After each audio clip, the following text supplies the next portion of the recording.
அந்த முருகன் அந்த செவ்வேல் குமரன் மயூரத்தின் மீது அமர்ந்தவன், மங்களத்தை தருபவன், சேவல் கொடியோன், வள்ளி தேவா சேனாதிபதியுடன் அமர்ந்திருக்கக்கூடிய இனம் சுப்பிரமணிய பெருமானை பற்றி மனதார நினைத்து, திருநீரணிந்த திருமுகச் செல்வனை நினைத்து, பழனியின் பதியில் அமர்ந்த அந்த பாலகுமரனை நினைத்து, பாலகுமரா, முருகா, முத்துக்குமரா, வடிவேலா, சண்முகா, குஹா, கந்தா, கடம்பா, கார்த்திகேயா, பாம்பனுக்கு அருளினாயே, அருணகிரிநாதனுக்கு அருளினாயே, ஏன் எங்களுக்கும் வண்ணச்சரப தண்டபாணி சுவாமிகளைப் போல அருளமாட்டாயா?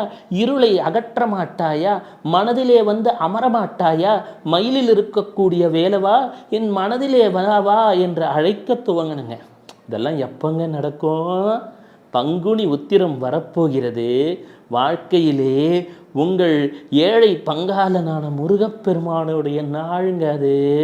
அந்த நன்னாளிலே உதித்தவன், என்றும் மனதிலே இருப்பவன். அன்றுதான் பழனியிலே பங்குனி உத்திரத்தில் தானே போகப்பெருமான் பிரதிஷ்டை செய்தான். இந்த நன்னாளில் முருகப்பெருமான் எப்படி வந்தான்னு கற்பனை பண்ணணும். இப்போ நீங்கள் கேட்டீங்க இல்லைங்களா? இதை கேட்கும் போதே உங்கள் பல வினைகள் அகன்று விட்டன, பல வினைகள் அகன்று விட்டன. அந்த பழனியின் பதி பாலகுமரன் உங்களோட வந்துட்டான். க்ஷேத்ரிதிக்கு பிரின்ஸ் ஜுவல்லரியில நீங்க வாங்கும் ஒவ்வொரு 8 கிராம் தங்க நகைக்கும் 2000 மதிப்பிலான தங்கம் இலவசம். வெறும் 1000 ரூபாய் செலுத்தி இன்னைக்கே கோல்ட் ரேட்டை லாக் பண்ணுங்க.